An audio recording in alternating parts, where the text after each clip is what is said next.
My name is Robin Ducharme, and I'm the founder of Real Love Ready, and I'm so incredibly happy to be introducing John Kim, our speaker for tonight. And this is our third online learning summit with hiitide. And really, we're all here to learn how to be better at love. So I really feel like this is one of the most important things in our life is our relationships. We're going to be learning together and growing together. So to start us off, I want to express gratitude to the Coast Salish people who are the original caretakers of the land that I live and work and play on. And welcome, John Kim. So happy to have you. I think you're okay. You're not frozen anymore. I was going to say you might be, but it's okay. We'll work through it. John is a licensed therapist and author of best-selling authors of I Used to Be Miserable and Single on Purpose, who pioneered the online life coaching movement 8 years ago. After going through a divorce, he started a blog and hosts a podcast, which I love, called The Angry Therapist, and quickly built a devoted following of fans who loved the frank and authentic insights that he freely shared on social media. He pulled the curtain back and showed himself by practicing transparency and sharing his story, something therapists are taught not to do.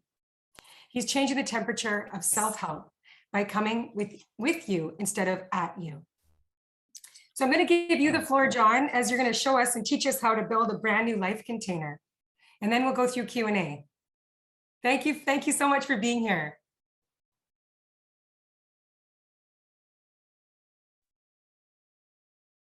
You're on mute, John.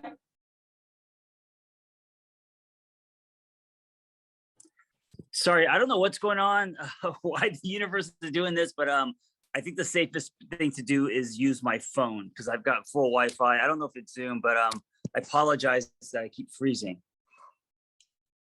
Can you hear me okay? All right, perfect. Okay, let's get, am I on? Am I rolling? Cool. Let me take a deep breath real quick, and if you're watching, do it with me. And I want to kind of set the intention, right? What is the feeling that you want? Yes, there's going to be lessons and knowledge and stories, but what's the feeling that you want when this is over? So in the chat, if you can just type one feeling or a statement, what is it that you want to be left with? I think it's so important to trace feelings. You know, I think it's so important. Empowered, yes, absolutely. I want to leave this experience feeling that there's something greater than me happening. That's what I want. What do you want? So let me look at the chat real quick. Empowered, peaceful, invigorated. Yeah, absolutely. So I'm going to teach you today how to build yourself a brand new life container. And this is something that I created when I was at the lowest point in my life. About 13 years ago, I went through a divorce. And as you can see behind me, there's a book called I Used to Be a Miserable F. And it's a true story.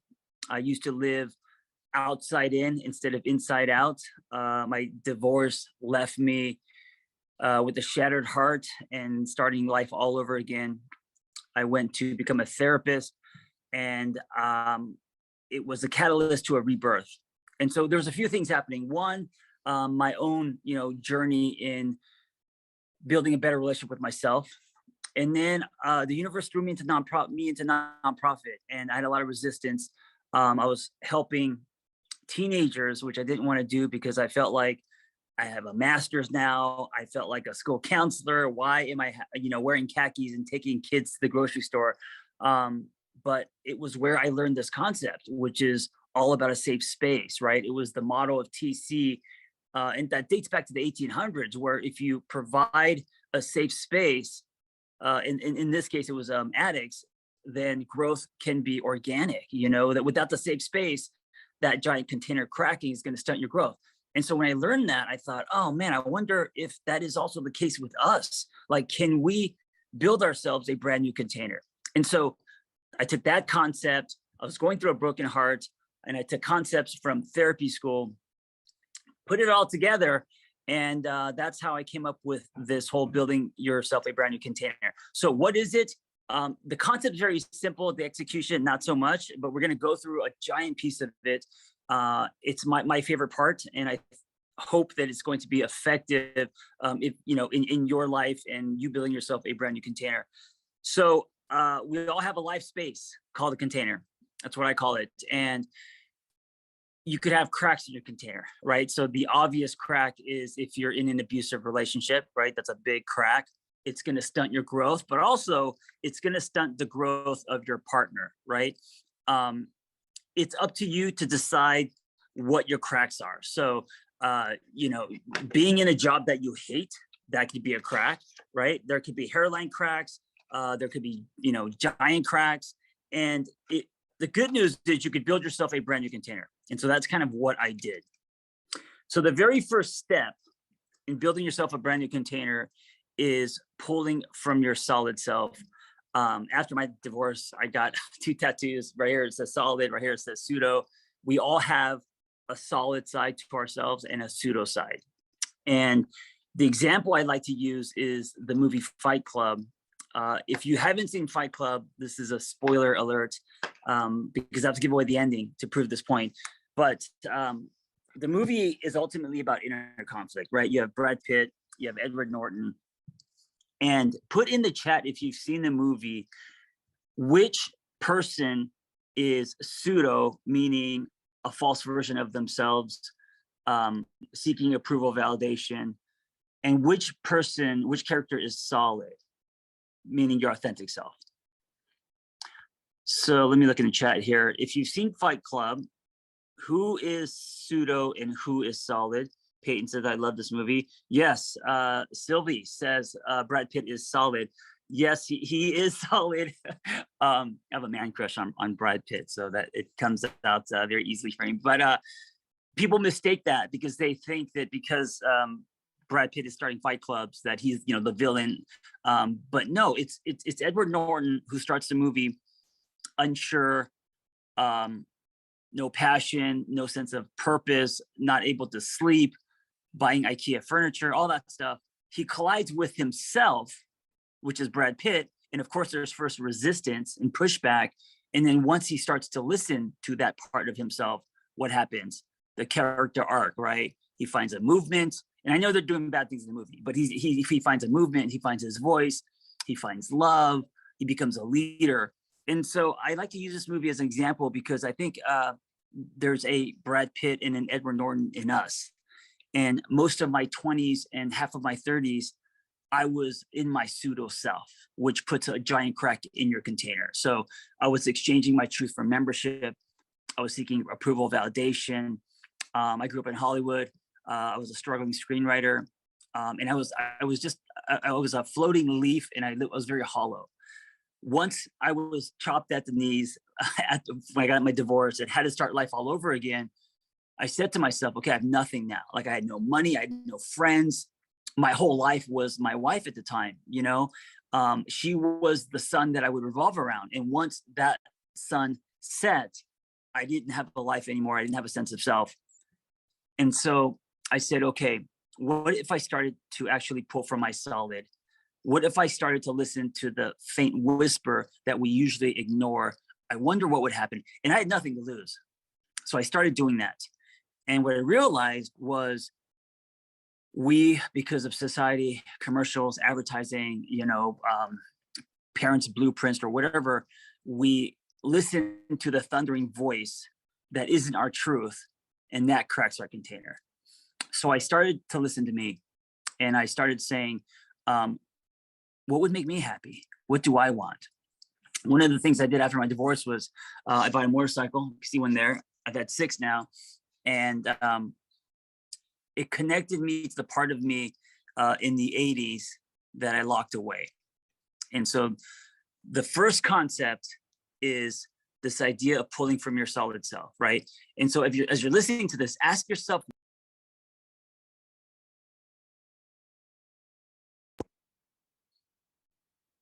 Oh, someone muted me. Am I supposed to be, no? Okay, sorry. I unmuted myself. Ask yourself what that looks like, because we have different parts of our lives, at work, in our relationships, in our friendships, with our family. Are you functioning in your solid self, or are you pseudo, right? So for example, like at work, do you not raise your hand when you have an idea, right? Are you scared to speak? In your relationship, pseudo means doing life around your partner, not telling your partner how you feel, pushing your feelings down, or doing life at your partner, meaning, controlling, grabbing, manipulating, all of that. Being solid means to be vulnerable. Being solid means to do life with your partner, to show yourself, to communicate, So ask yourself, in your relationships, are you pseudo or solid? If you are pulling from your pseudo self in a lot of areas in your life, you have a crack in your container. That's going to stunt your growth. And so the first step to build a brand new container is ask yourself, what does it look like for me to start pulling from my solid self? In action, in behavior. What would it look like for me to pull from my solid self at work, in my relationship, in my friendships, with my family? And executing that, right, is going to start building yourself a safer space. You're creating soil for growth. So that's the first big lesson, is to pull from your solid self. Before I move on to the next one, I want to look in the chat and to see if you guys have any questions about that concept. Pseudo versus solid, living inside out instead of outside in. And that was the lesson, of course. I know it sounds scary. It is scary, and it takes practice, but it's life-changing, I'm telling you. There's in hiitide, if you want to research and read more about it, I expand on it there. The next lesson is, actually, it's my favorite, and it's this idea of unlocking your code. So I believe that as we grow up, we disconnect to parts of ourselves, right? And we lock those parts into a hope chest. So many of us had to grow up fast. Many of us had to take care of siblings. Many of us were, chasing the corner office or the picket fence or whatever it is. And we slowly start to disconnect with ourselves. So I ask my clients a lot, when did you feel the most alive? I'm not a big fan of the word happy. I think happy can be plastic and a bumper sticker. But when did you feel the most alive? And for me, it was the 80s. It was windbreaker, fat laces, cardboard boombox, spinning on my head after school, and my dad coming home telling me this is not why we came to America. But I remember hitting flow states and losing track of time, and I didn't care about anything, and I was super present. And so it doesn't mean as a 48-year-old to start breakdancing again, although it could. It means, what does it look like for me to connect to that 12-year-old? What does that look like in action? And when I was going through my rebirth, I came across this thing called CrossFit. And what attracted me to CrossFit was all the gymnastic movements, like the muscle ups and the burpees, the handstand push-ups and all that. Because when I was doing those things, it connected me to that kid in the 80s that was so heavy breakdancing, right? So there was a reunion there. And so I think self-betterment is sometimes more about a reunion than anything else. So to build a brand new container, you have to open up that hope chest, connect to the part of you that you have disconnected with. So my question to you is this: in the last, 5, 10 years, maybe 15, what part of you have you disconnected with because of whatever? Because you started paying taxes, or you got that job, or whatever, you got married, maybe you had children, maybe you started putting other people first. I don't know, but there was a disconnection, most likely. And if there was, that means there's a crack in your container. What does it look like today to open up that hope chest and connect to the part of you that you have disconnected with? Before I move on to the last lesson, let me just check the chat. Any thoughts about unlocking your code? Any questions? So says, I disconnected with my absolute boldness. Yes, absolutely. Then the question is, what does it look like to reconnect to your boldness? Drop into your body and ask yourself what that feels like. You know, tracing that feeling is going to equal that connection. The last piece of building yourself a brand new container, she says surfing and dancing. Yes, surfing, absolutely. And that could definitely be filed under boldness, connecting to yourself, and also feeling more alive. The last piece of building yourself a brand new container has to do with returning things that are not yours to own.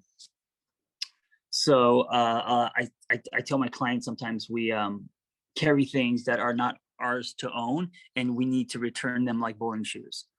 What are you carrying that doesn't belong to you?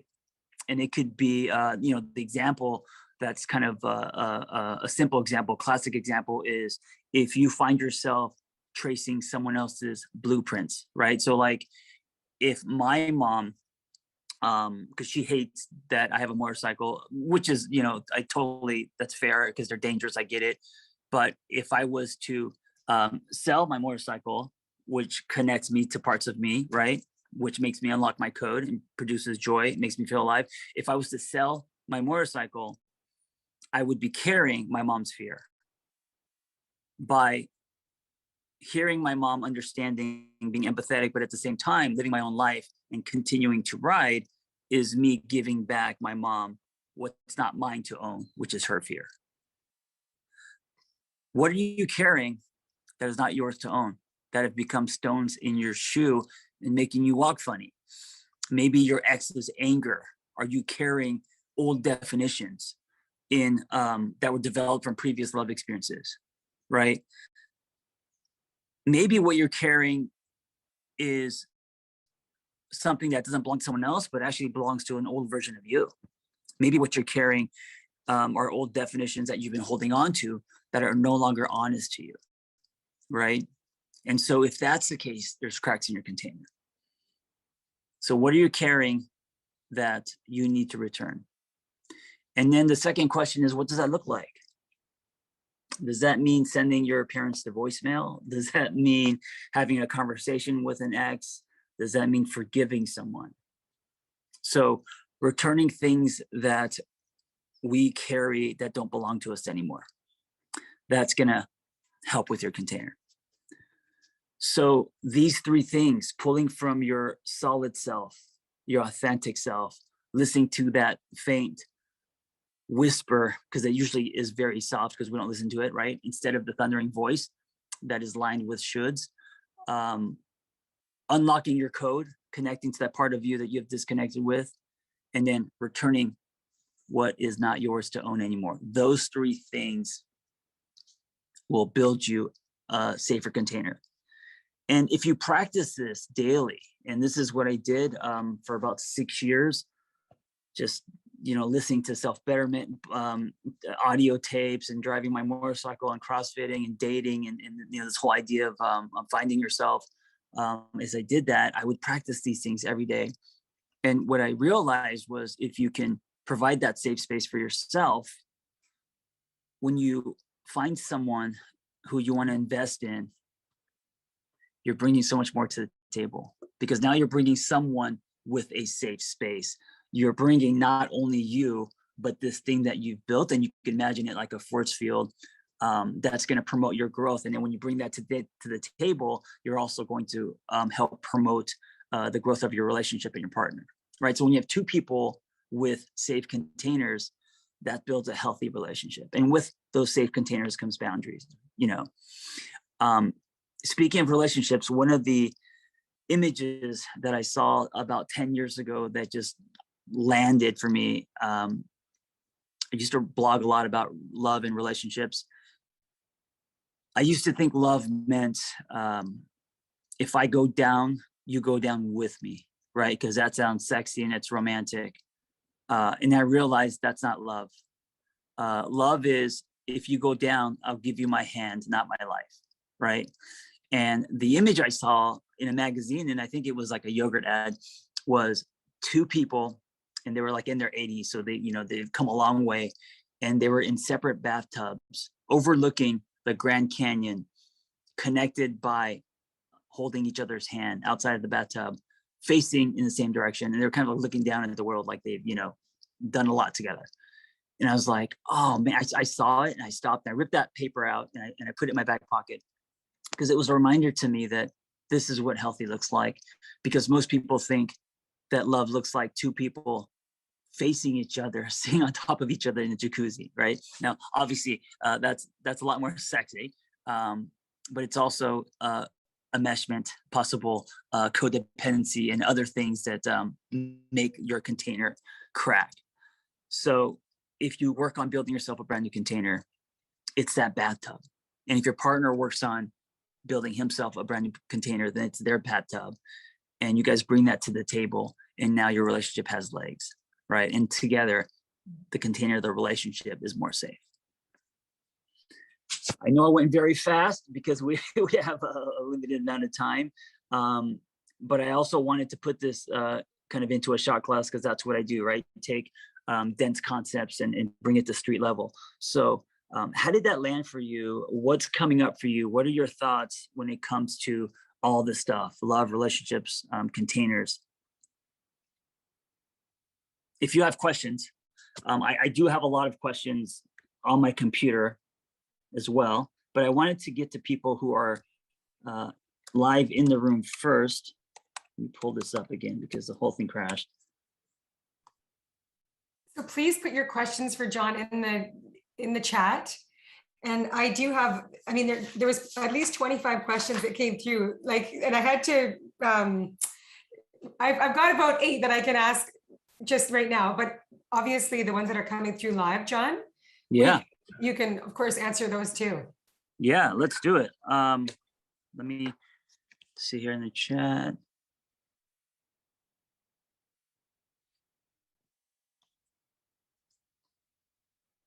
So says, I love it. I realize I need to get out of my Korean mom's approval for my wildlife in writing. Oh man, that sounds like me. Yeah. And so you seeking your mom's approval, your Korean mom's approval, is definitely a crack in your container. It's preventing you from pulling from your solid self, right? So seeking someone else's approval and validation, exchanging your truth for that kind of membership, is going to mean that in that space you're more pseudo. So my question to you is, what would it look like to not seek approval and validation from your mom? What would that look like in action and behavior? And then that execution of that is what's going to help you build yourself a brand new container.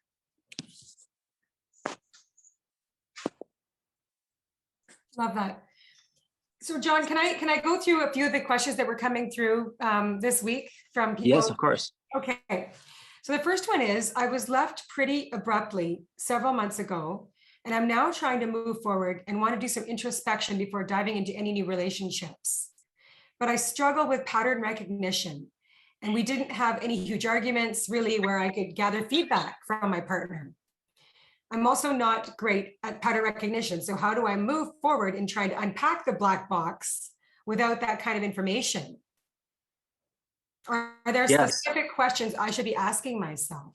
Yes, absolutely. And I will give you a few. And I would start with, what didn't work for you in your last relationship? What didn't work for you? What are some patterns that keep happening in all your relationships, right? So not just the last one that you were in, but what keeps happening that you notice. And when I say what keeps happening, I'm not talking about what your partner is doing, because it's easy to blame. What do you find yourself doing? How are you approaching things? How are you in these spaces, and what's the common thread in that, right? How you think, how you behave, how you engage, and then how much of what didn't work is your piece? Like, what's your contribution to the exploration? I think taking ownership is a huge piece of learning and growing and evolving. And if you don't own, you're just going to go through a lot of pain, right? So I think after every breakup, there's so much rich soil for growth, but only if you review the black box, only if you go back and you look at things from, from a distance, so you're not in it again, but you have enough distance where you can not judge it, but observe and learn and grow from it. And also, did you pull from your pseudo or solid self? In that relationship, were you doing life at or around your partner, or were you doing life with? So those would be my questions. I know that was a lot. Shannon just put a question in the chat. Do you think you could have that conversation about two safe containers with the person you're getting to know and dating? Or would you say it's more about your own self-discovery and finding another that has done the same work? You should definitely have that conversation with whoever you're dating or, investing in. I mean, probably not on the first date, right? But that's what produces relationship glue. And this is what I mean when I say do life with someone, not at or around. These hard conversations that you have in your head, you should be doing it with your partner, and your partner should be sharing as well. And that's what builds trust, and you guys are on the same journey. So yeah, a lot of times people in relationships feel like they should be just talking to a therapist or doing this stuff on their own, and it's such an opportunity to use this conversation or this dialogue to share with your partner, so you guys are producing relationship glue, trust. Thank you. I love that, actually. Relationship glue, which is trust. Yes. Next question is, I've been alone for a while. Like, I haven't ever been in a serious long-term relationship. Mm-hmm. I know that I have a problem where I'm unable to be vulnerable with other people, especially in romantic situations. And I don't know how to cultivate that kind of vulnerability. I worry that it isn't possible to get over this rejection sensitivity. Yeah. Vulnerability isn't an option. Meaning to not be vulnerable. Because vulnerability is soil, it's foundational. I don't think you could build any relationship, whether we're talking about intimate or friendship, without vulnerability, because then you're building on sand, right? So when I talk about your solid self, you can't be solid without being vulnerable. If you are hiding, you're going to be pseudo. So to truly show yourself, which is terrifying, I know, and also it's not something that we learn in school. It's something that requires practice. It's easier to hide and show different parts of ourselves that we're used to showing, but to show all of us, right? To show ourselves in a full, transparent, courageous way, that kind of vulnerability, that's what creates soil to build a safe container. So knowing that you need to be more vulnerable is where you start, which seems like and now that you know that, what does that vulnerability look like? And it doesn't just have to be with your romantic partner. You could take the shallow end of the pool, meaning you could baby steps, right? You don't have to jump off the diving board. Pick someone that you trust, like a friend, or someone that you're actually able to be a little bit vulnerable with, and then lean into it and see how comfortable you feel with that, right? So exercising your vulnerability with people that don't terrify you, and then building on that, kind of like it's the muscle. That's fantastic advice. I love that. Of course, you can start with people that you know and trust and love, right? And be like, I need to be more vulnerable right now. Can we talk? You may not even have to say that, but you're just opening. Yeah. And I think a lot of people are like, well, I need to be vulnerable, but I haven't found anyone. I'm just by myself. So I'm going to wait. And it's like, so you're going to put pause on life. Like Robin, you said, you could be vulnerable right now, and you should be, Yeah. Love that. Next question is, how do I disconnect from my identity as a partner in a relationship? I don't necessarily think my ex was the one that got away, but I can't help feeling like I don't know who I am if I'm not in that relationship specifically. I was a partner, an aunt, a sister-in-law, and I've had to go pretty much no contact with all those relationships too. How do I move on from being a part of a family to being essentially alone? Yeah, this reminds me of myself. Single on Purpose, that yellow poster behind me. I wrote that book because, and it doesn't say single forever, right? I think we can lose our identity in relationships, and we do it all the time. And so when you are single, again, the soil's rich for you to connect to yourself. So this is where you try to build a better relationship with you. I spent a lot of time by myself in diners, trying to, like, that whole thing, love yourself. I think it's a little overplayed. It doesn't stick, but I love the idea of liking yourself, because like is earned, love is a choice. And so I start to ask myself, what does it look like for me to like myself? What does that look like in action? What does that look like in thought, in whatever behavior?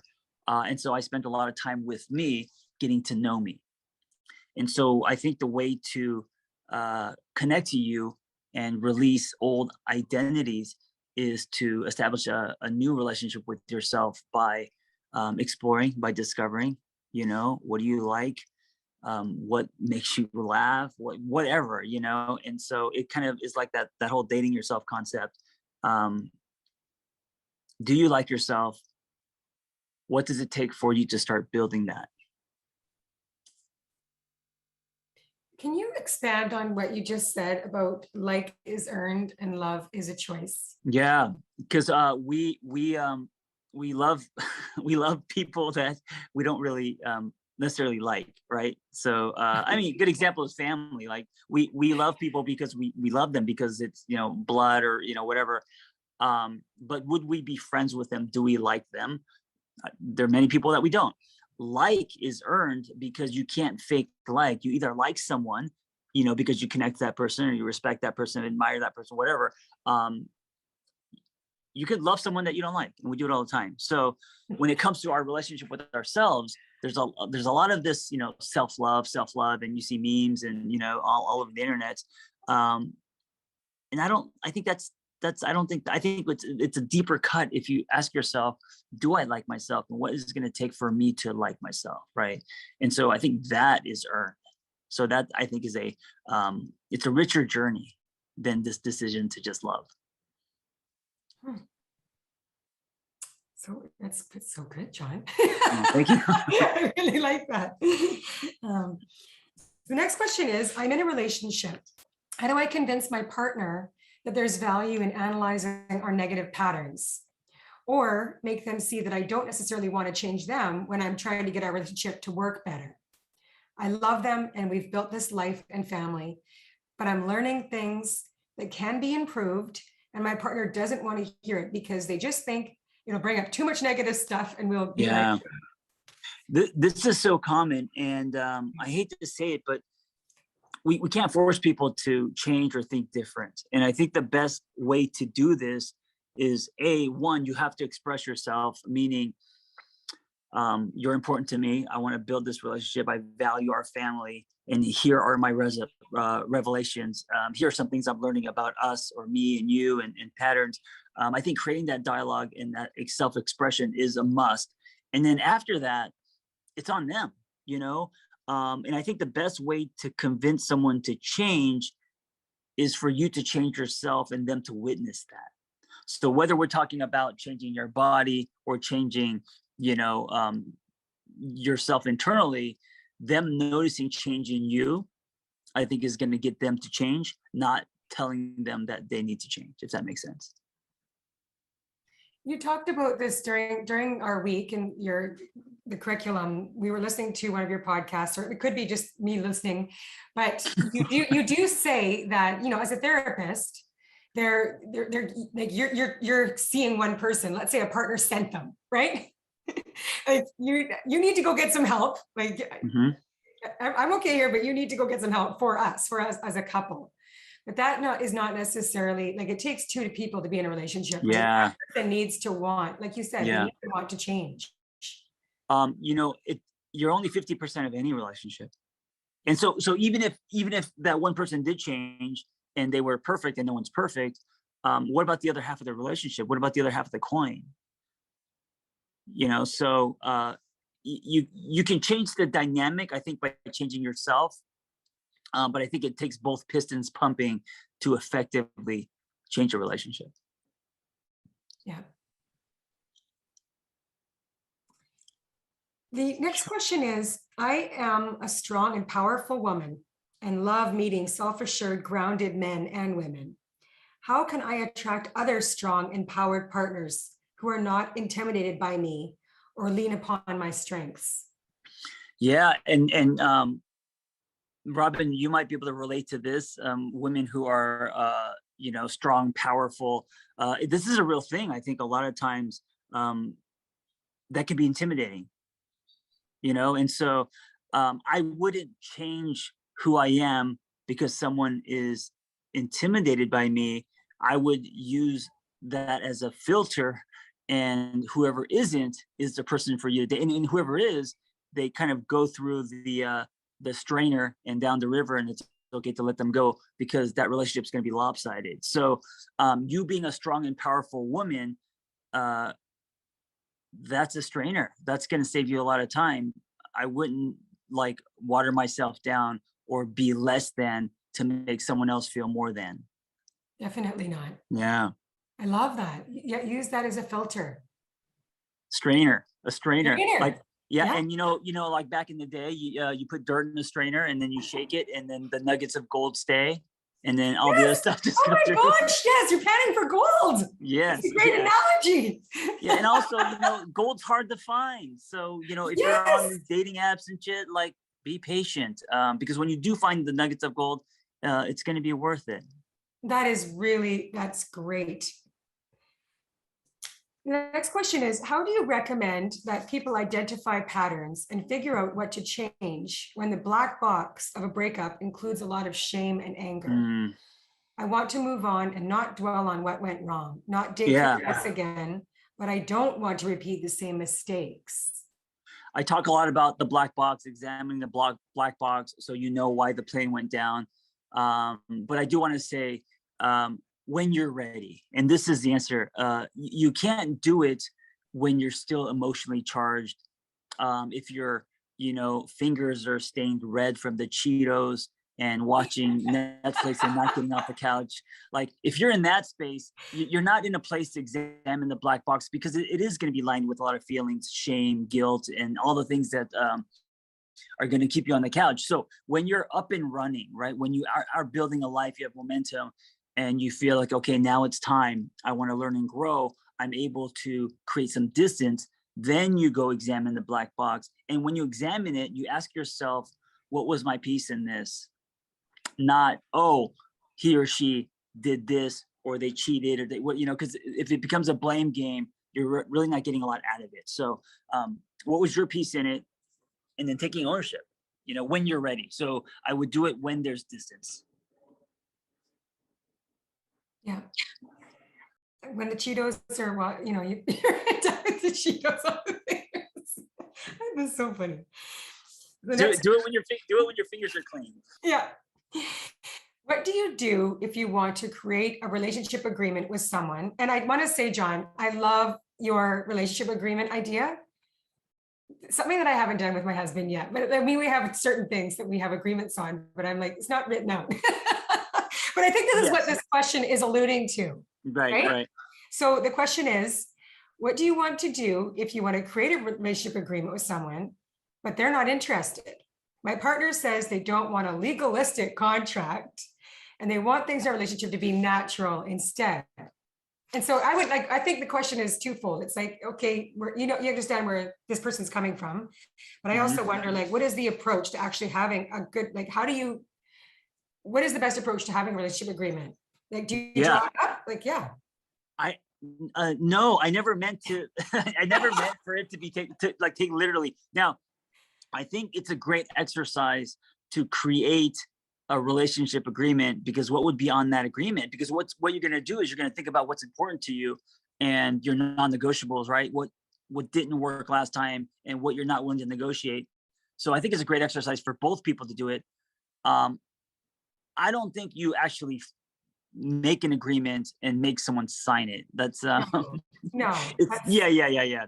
And I don't know if that's what he or she is talking about, but I do think you do it together as an exercise. And I think instead of you pushing this agreement to your partner, I think you ask your partner, hey, hypothetically, if there was a relationship agreement based on your story and everything that you've learned, what would be on that? I'm very curious. So it's not like a review or a evaluation. It's more about like, what do you want? Where do we overlap? How can I support your needs, and vice versa? And talking about your future together, where do you see that together? Yeah, yeah. And what do you want But to see, I right? do think that I do think agreement is important, because a lot of times we get into relationships because we have butterflies and there's chemistry or the sex is amazing, and all of that is great and important, but that doesn't create the legs of a relationship. I mean, especially a marriage. It's like, Mhm. what do we agree upon that is foundational, so we're building on a solid structure and not on sand? Yeah. Yeah. And that's not just one conversation, obviously. Oh yeah, yeah. That's not one conversation. That's spread out through, I think, years. Next question is, I tend to date people who are very different from me. Sometimes it feels like a good thing because we bring new things to the table or make up for each other's weaknesses. But sometimes I get frustrated and wish we had more in common. Is it true that opposites attract, or should I be looking for someone more like me? I love this question. I love this question Thank you. because I think people are obsessed with um, a checklist or finding their type. And I think there's no stretch in that. Yes, you could be attracted to someone who's like you. And I've experienced love experiences where they're just like me and we have the same humor and same taste in music and all that. But also, um, I'm in a relationship now where we're so different. We speak different love languages. And I almost bounced a few times because I thought we were too different. But once I swam past the breakers, I realized, oh, there's beauty in the contrast. Like, you can actually develop and fall in love with someone because they're so different, you know? And I think that because we have ideas of what love should look like or what someone should do or how they should look or act, uh, we don't we're too narrow. We don't give ourselves the space to explore. And so I used to be like that. I used to have a type, and if you didn't fall into that type, then you were kind of excused. I didn't, um, excused in the sense that like I just dismiss that.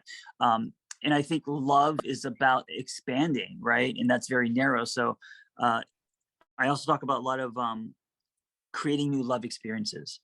And so in this relationship that I'm in now, I consciously said, we're so different, and let me challenge myself to see the beauty in that difference.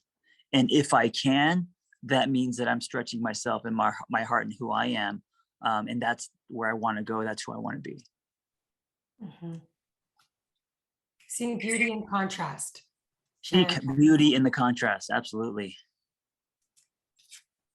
If anybody through the chat has more questions, I'll ask them. Otherwise, I'm going to keep going from this list, these are excellent questions. I'm so happy about this.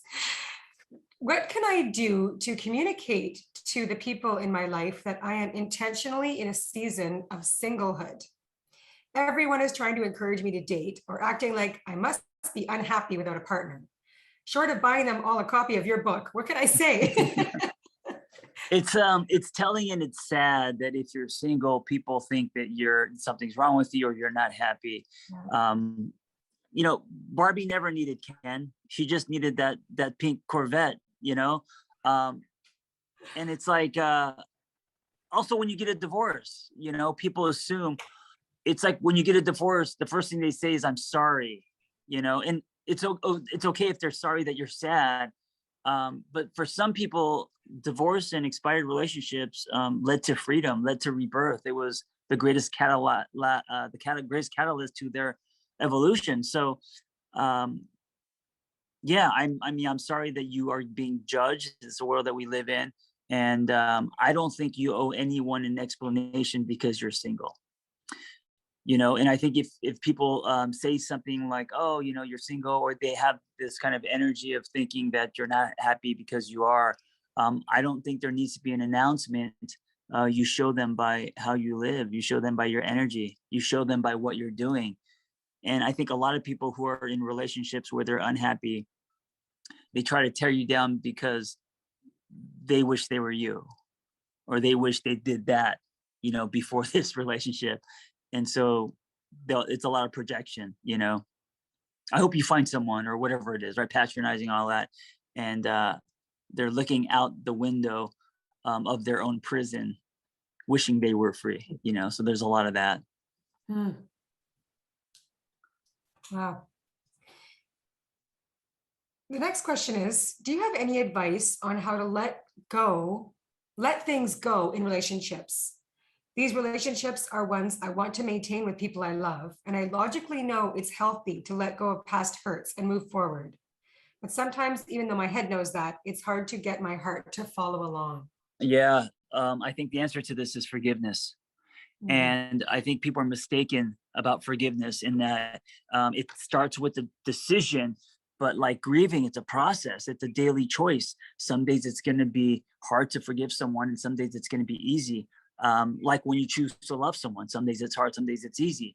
Uh, Forgiveness is what it takes to let things go, and also forgiving yourself. It's not just about forgiving your ex, but forgiving yourself for the choices that you made, or you know the people you picked, or whatever happened. Actively forgiving yourself daily, I think, releases, and because it's not a light switch, right? And so forgiving people that you have loved and forgiving yourself daily, to let go, is, I think, yeah, I think that's a huge part of going through a breakup and rebuilding yourself. I think that is just fantastic. Right? Just the concept that forgiveness, of course, it's a process, but we don't Yeah. necessarily think of it that way, right? You're saying I can't forgive that specific thing or that, but I think just like focusing on that and just making it, like you said, a daily breathing in and out of it, right? Or what, some sort of practice, because Yeah, you and don't want to also, hang on to things that are just going to be damaging to yourself, right? yes, and also, when things are good, actively forgiving. So there are things that happen every day, the dirty socks on the floor, or the fifth time I told him to clean up, after he shaves. Like, there are little things that happen throughout the day. And, death by a thousand paper cuts, right? A lot of times nothing big happened in the relationship, but there's been drift because all these little things that are bothering you because you're not choosing to forgive, so forgiveness, it's one of the primary colors. And if you're not used to painting with forgiveness, it's going to be hard to build any relationship.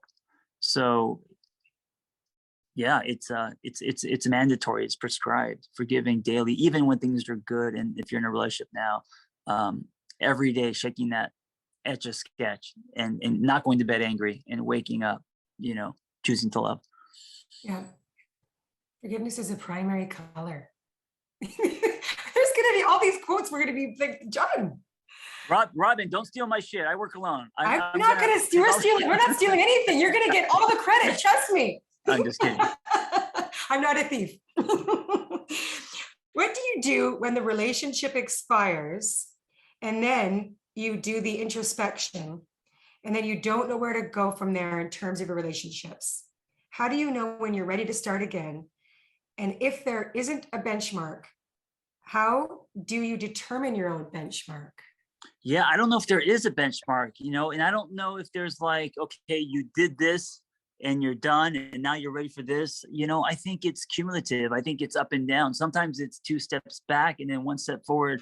Um, I think as long as you're on a path with the intention, um, to create a new love experience, to be a better version of yourself and learn from what was, like, that's all there is. I don't think there's this color by numbers when it comes to breakups and finding yourself and all that. I think we put too much pressure, and I think we compare ourselves with other people going through the same thing. So yeah, my answer is to be kinder to yourself and to throw away timelines. The worst thing to do is, and this happens all the time, is comparing your expiration and where you're at in your life with your ex, following them on social and being like, oh, they just got married, or now they have a kid and they have a dog, and where am I at? And I'm still single. I think all that's a trap. So we all are on our own journeys, and we're going to heal on our own time. It varies. And don't engage in timelines or comparisons. Yeah. We have time for a few more questions, and, Yeah. ask them through the chat. The next question is, how do I not compare myself to the idea I have of them? Oh, well, this is actually you just answered that question with the last question. So I think, killed two like I birds. said, we're not, you just don't want to be, as hard as that is to do, we just don't want to be comparing ourselves or our lives or our journeys with somebody else's, right? Yeah. That's It's such it's a trap. It's yeah, quicksand. yeah, Yeah, and we all do it. I'm guilty of it as well, right? So you got to cut the cord, unfollow. absolutely. You don't want to be seeing what's going on with that. Like, if that's just going to be causing you harm, there's no Mhm. need to even see it, right? So this is one of the last questions I have from the questions that came through, but if there's any other questions in the chat, I'll ask them. So this question is, I get the idea of dating or romancing yourself, but for me, what I like most about having a partner to do things for me is that someone else is thinking about me and I don't have to put it all in the effort myself. Mm. How do I take care of myself or create happy moments when I kind of hate the idea that I'm the one who has to do it? Yeah, and I don't want to. I have an idea, but Robin, I also want to hear from you. What do you think of this? What are Well, your thoughts? my thought is that this is putting too much onus on somebody else to give you happiness. Yeah. And really, actually, this time that you talk about how in singlehood, there's this fertile soil, right? Where this is your time to dig deep and get to know yourself and start liking yourself and doing all these things that you've talked about throughout the week and right now tonight. Yeah. So it's like, how can you give yourself the happiness that you are seeking from someone else? I want to steal your That was answer, my but thought. that's I love it, and that would be mine too. But I also want to piggyback off that and say, imagine what you're bringing to the table if you have this ability.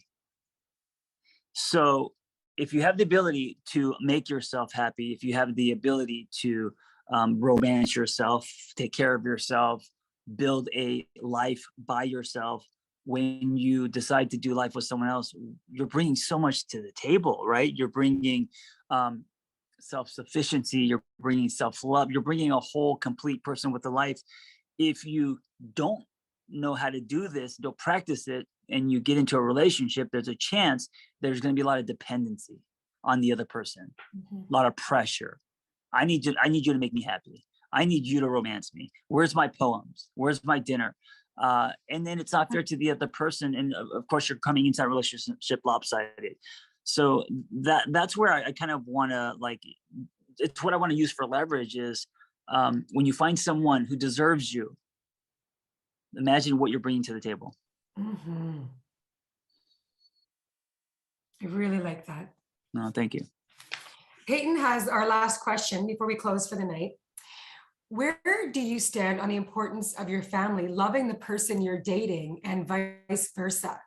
Obviously a complex question, but I'm wondering if our parents sometimes have an expired definition of who we are and hold the person we are with to that expectation, but the shoe doesn't fit anymore.